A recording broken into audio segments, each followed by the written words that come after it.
Topic po natin ngayon tungkol sa pera. Okay? Magbibigay lang ako ng konting real talk lang tungkol sa tamang mindset sa pera at paano magagawa natin. Actually, itong tips ko para doon sa laging stress na at walang pera at mainit ang ulo. Kasi nung isang araw lang merong mga nagtatanong sa akin, mga kaibigan ko, sabi niya, anong gagawin ko para kumita ng malaki? Ano pa magagawa ko? Anong investment pa? Ano pang iisipin ko? So, meron akong 10 tips.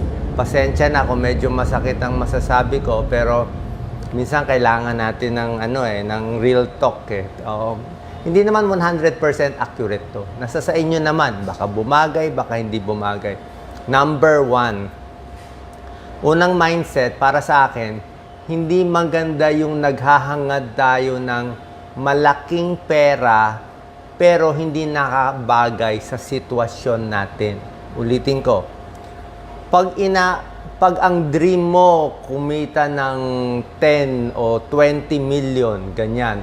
Pero ang situation mo sa ngayon ay nag-aaral ka pa lang, o ito lang ang skills mo, ito lang ang sweldo mo, pero yung hangad mo sobrang laki, may stress ka talaga, malulungkot ka, 'di ba? Oo, 'di ba? Binabagay 'yun eh. Kung pinanganak ka sa isang mayamang pamilya, meron na kayong kita. Tapos, let's say may kita na kayo, may family business na, o malaki na kita, gusto mo pa maghangad na mas malaki, baka kakayanin mo maabot. Pero kung hindi naman yun ang binigay ng Diyos na sitwasyon mo, ito lang yung circumstance mo, mahirap lang kayo, pati pamilya.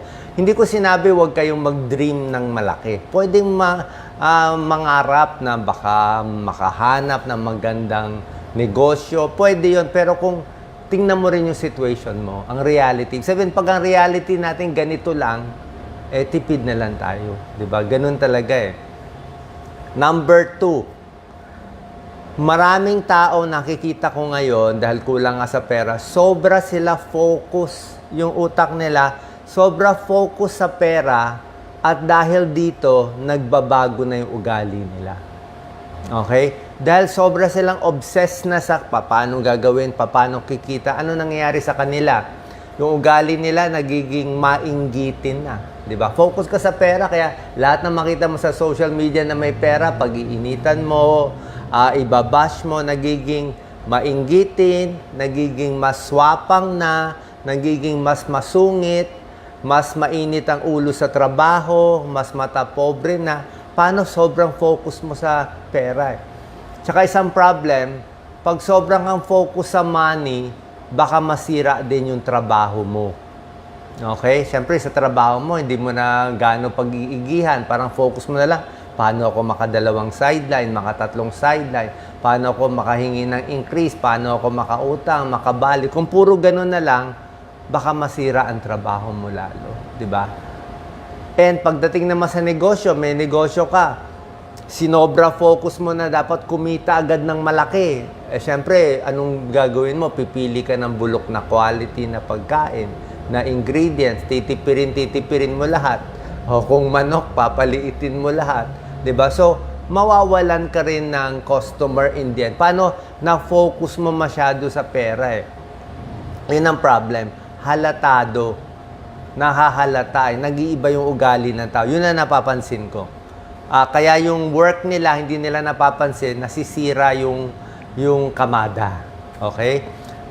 Parang social media sa vloggers, 'di ba?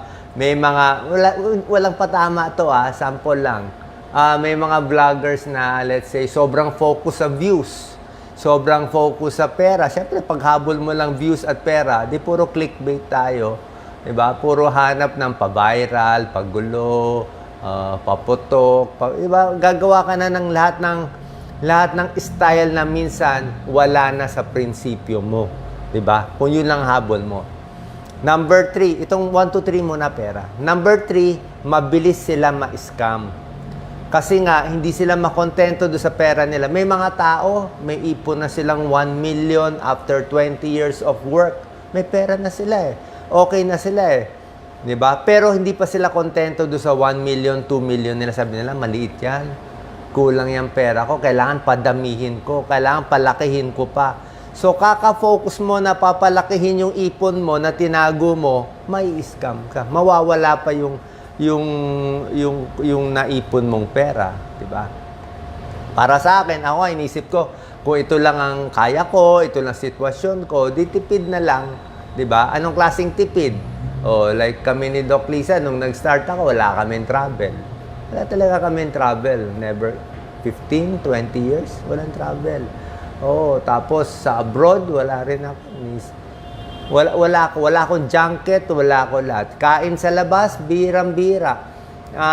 Pagkakain kami ng mga restaurant ng mga 700 pesos, yung mga 300 peso per order, medyo hindi na kaya yun. Mahal na yung 300 peso per order. Mabigat na yun. Hanggang fast food lang. Fast food, baka 50, 60 pesos eh. Pero yung ganon, kasi pag inad-add mo, marami siya. So, ito yung 1, 2, 3 ko.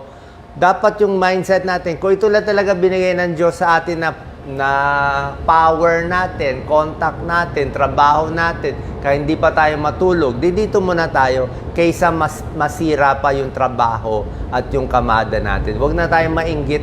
Kung yung iba mayaman, swerte nila yun. Kung anak mayaman sila, swerte nila yun.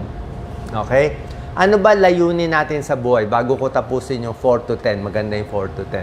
Para sa akin kasi, ito yung pinaka-main sasabihin ko. Para sa akin, ang layunin natin sa buhay, hindi kumita ng pera. I don't think ninala tayo ng Diyos dito, nandiyan ka sa Philippines, mabuhay ka, diba? God made you like that para lang kumita ng pera, magpakasarap, mag-travel, kumain, mag-enjoy. Hindi yun ang goal niya. Common sense naman eh. Ang mission natin, lagi naman sinasabi yan, tumulong sa kapwa, magmahal sa kapwa. Huwag hintayin na milyonaryo ka bago tumulong. Yun ang goal eh. Yun ang magpapasaya sa iyo eh.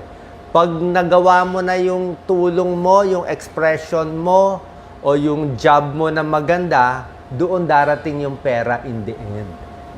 Doon darating yung pera in the end. Nandun eh. Nandun yung principle eh. Kasi yung taong nag-focus sa pera, huli sa mata. Yung mga nagtatrabaho na pera lang ang gusto, huli. Pag may nabasag, magsisinungaling kaysa magbayad. Hindi na honest. Kung merong sobra-sobra, nanakawin.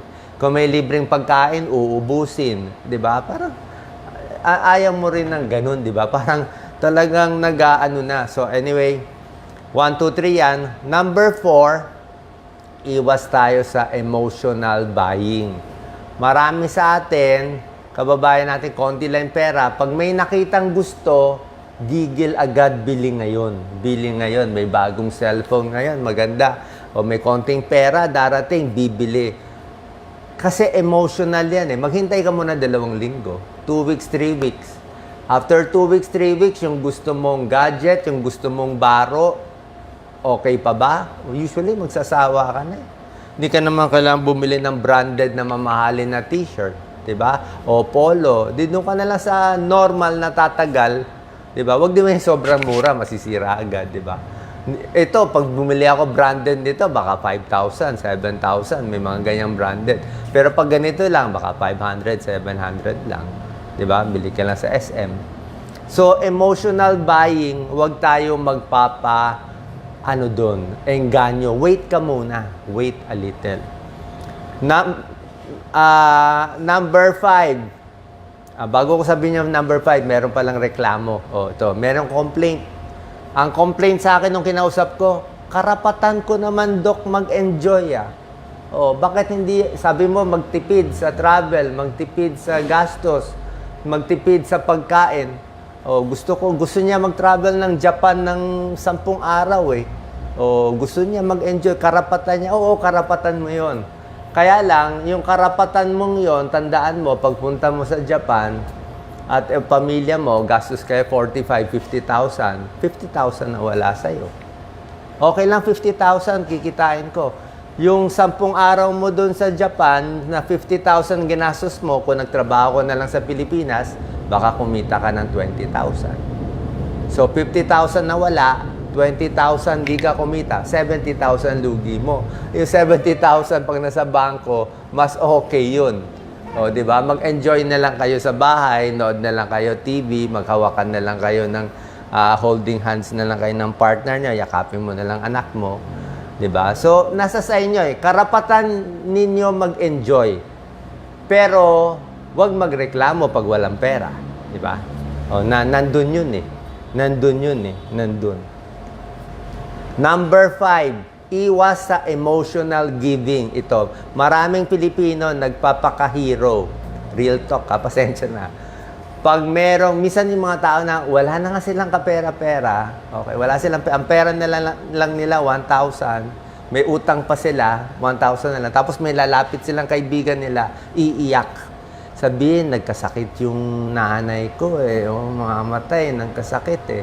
Kailangan ng CT scan eh, kailangan ko ng pera eh.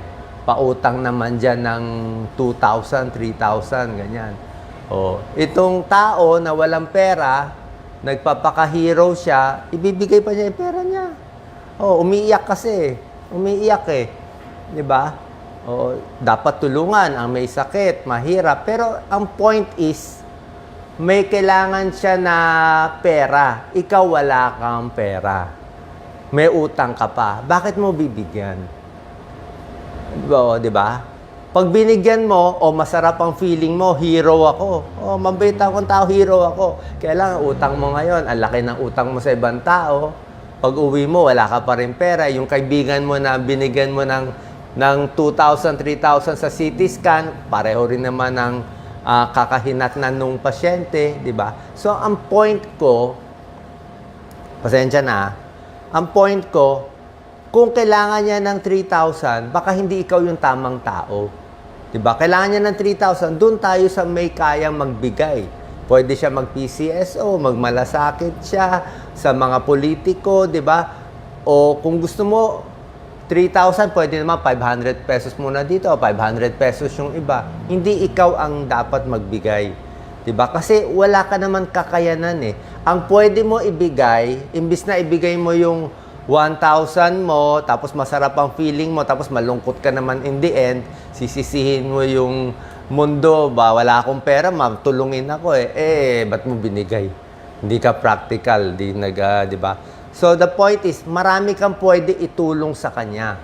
Ano pwede mo tulong doon sa kaibigan mo?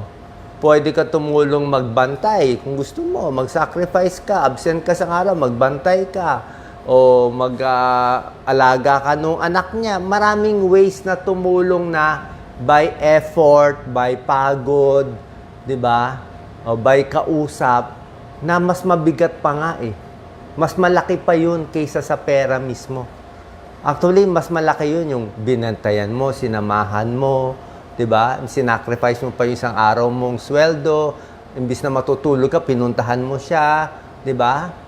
Malaking bagay yun. Mas malaking points yun sa tingin ko kaysa yung sa pera. So, ang point ko lang sa emotional giving, kung mayaman ka, magbigay, walang problema. Kung gusto magbigay konti, walang problema. Pero wag yung masyadong bibigay lahat, pero parang wala na sa tamang sense. Wala ka na nga pera, may utang ka pa. Paano yung anak mo pag nagkasakit? Paano yung asawa mo kung magkasakit? So, wala na. Zero in the end. Galit sa mundo. Okay? Number 6. Ito nga sinabi ko number 6 na una na pala ako. Nasabi ko na pala yung number 6, karapatan mo mag-enjoy. Yan na reklamo.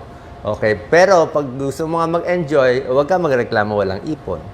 Kasi yung iba kaya magtipid ng matipid, kaya nagkakaipon. Lahat ng mayayaman, sobra tipid yan. Super tipid. Oo. Pero, hindi matipid, ano ba yon? Salbahe sila, masungit sila, yan na natin sila. Yun ang faith nila eh. Faith nila na bilyonaryo sila. Huwag na tayong makailam, huwag na tayong mainggit. Masisira kamada natin.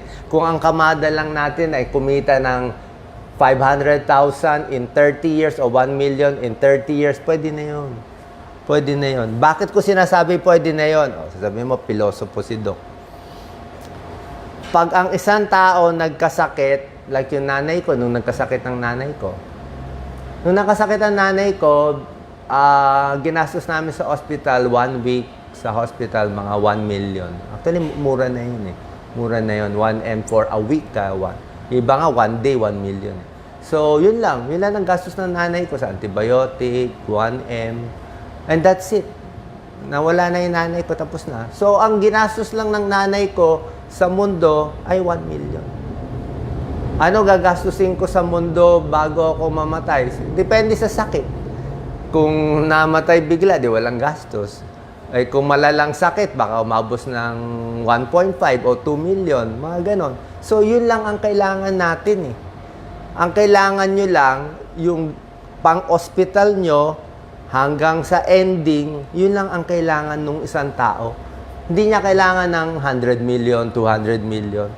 May nakakain ka everyday, nakakasama pamilya mo, meron kang pang-hospital konti, and that's it.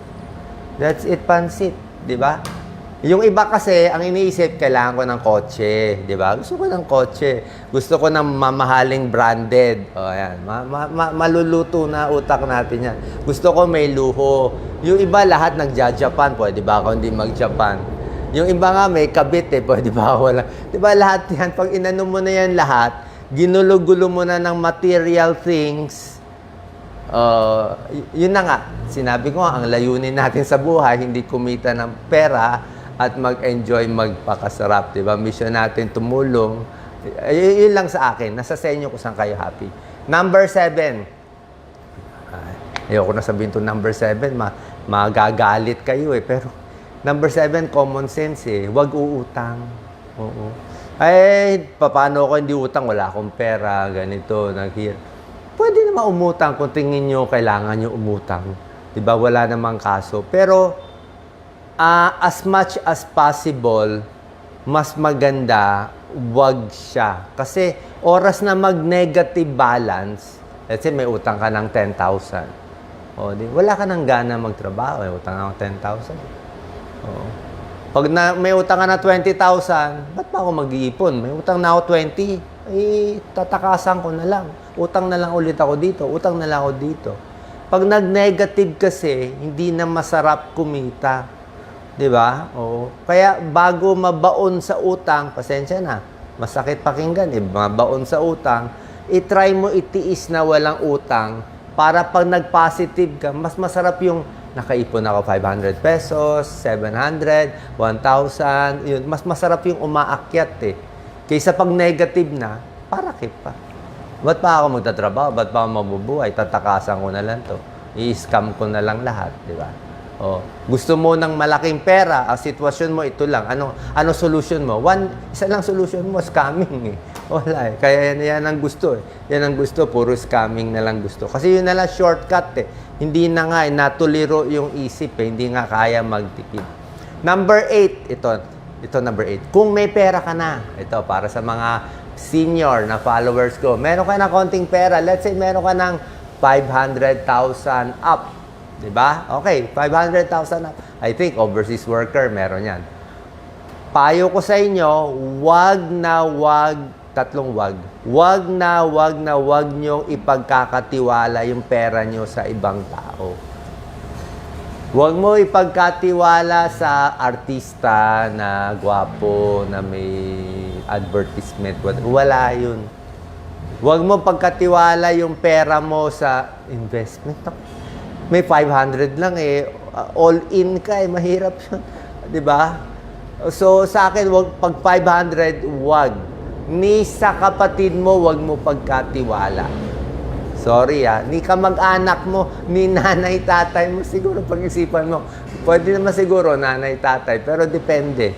Pero maganda, wag mo pagkatiwala, hawak mo lang. Ikaw lang. Kasi maraming magic yan. Okay? Nakita niyo, isang kababayan natin, umuwi, may pera, ano ginawa? Oh.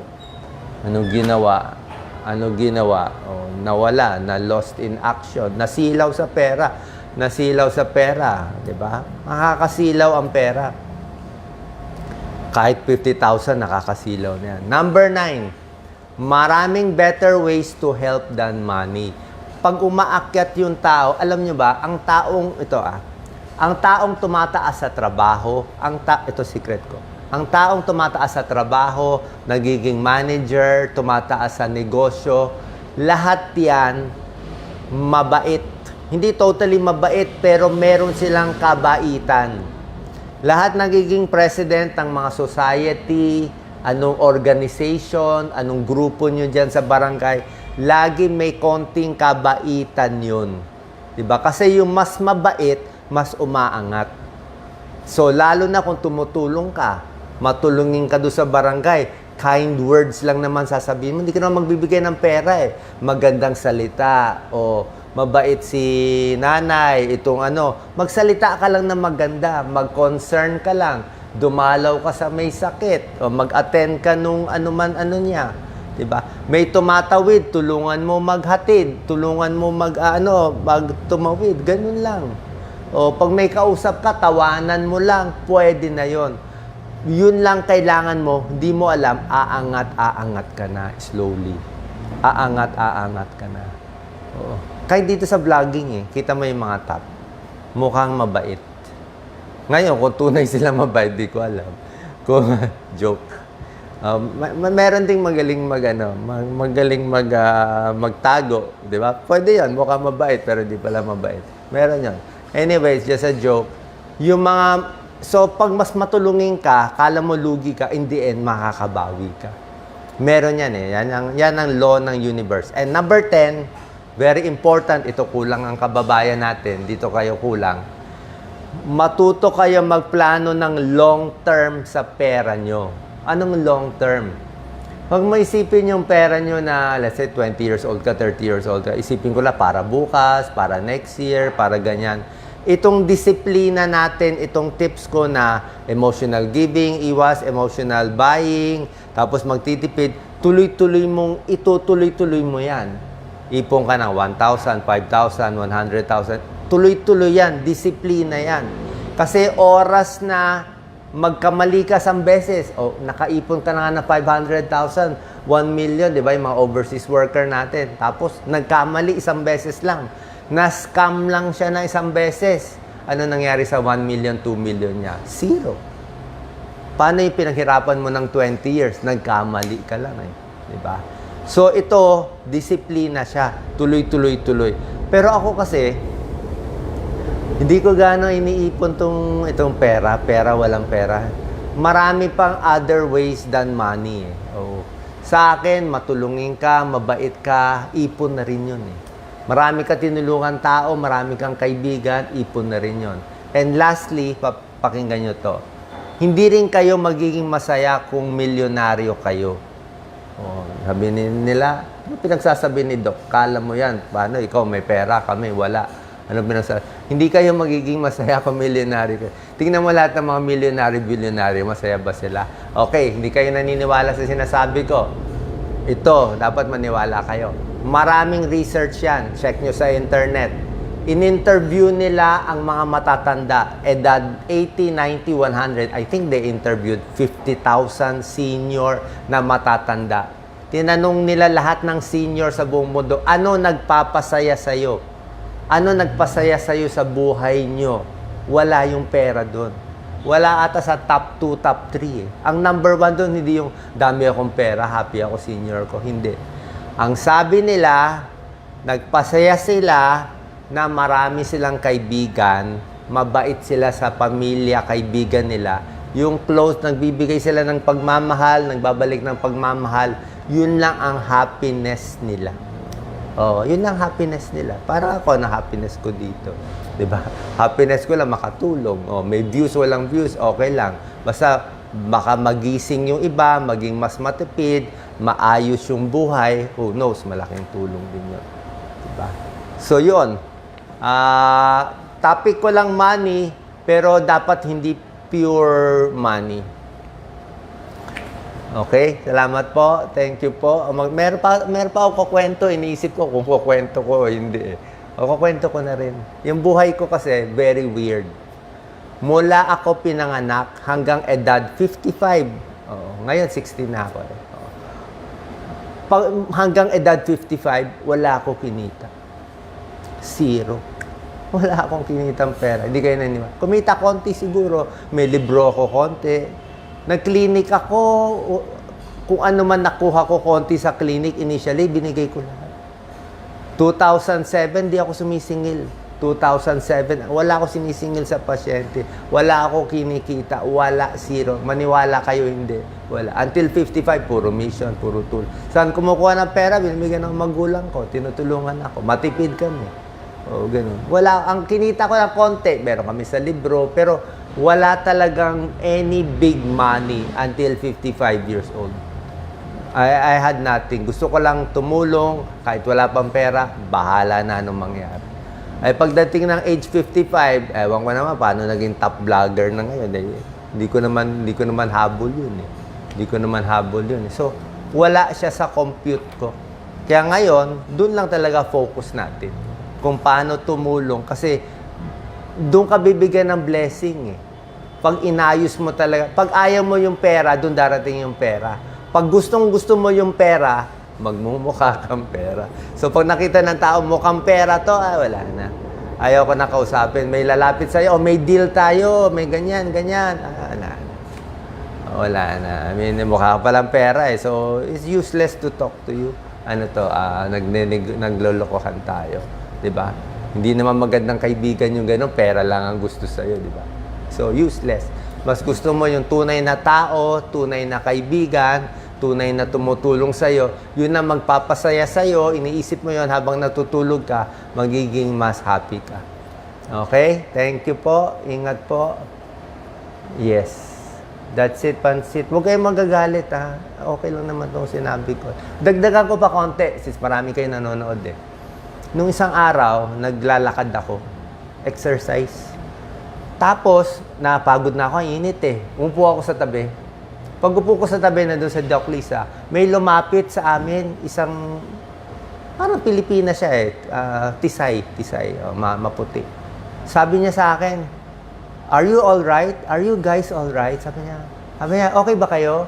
Ayos ba kayo? Ano ba nangyari sa'yo? Nahilo ka ba?" Sabi ko, "Okay ako. I'm just resting." Sabi ng girl, "That's okay." Sabi ng girl, I'm just checking. Kita mo yon? Hindi niya ako kilala. Tapos lumapit siya, "Okay ba kayo? Maayos ka ba? Kailangan mo ba tulong ko? Kailangan mo ba ng help ko?" Hindi mo kakilala. Sobrang laking pagmamahal yun. Grabe. Grabe yun. That small thing, kung depressed ako noon, bad mood ako, tapos ang bait-bait nito, hindi ko naman kilala. Mafe-feel mo yung taong mabait talaga eh. Yung ganon, libre yun. Kayo, walang pera, mahirap, kayang-kaya nyo gawin yun. Gawin nyo yun. Gawin nyo yun sa kapitbahay nyo, sa kaibigan nyo. Diba? Just a kind word, a nice word. Wag lang siya mag-depress. Malay mo, depression, tatalon na sa bangin eh. Tapos nasabihan mo na maganda na save mo buhay niya. Diba? So, ganun lang yun eh. So, ang bait-bait niya, nito mabahay ka, sabi ko, ang bait talaga, ang ganda. Kaya ito, topic ko ngayon, maganda. Dahil mabait yung babae sa akin. Thank you doon. Kung sino man siya, napakabait. Yung concern, yun lang ang happiness. Yun ang pera. Concern at pagmamahal. Yun ang kailangan natin bago na dumating itong mga digmaang nangyayari sa buong mundo. God bless po. Thank you po. Ingat po.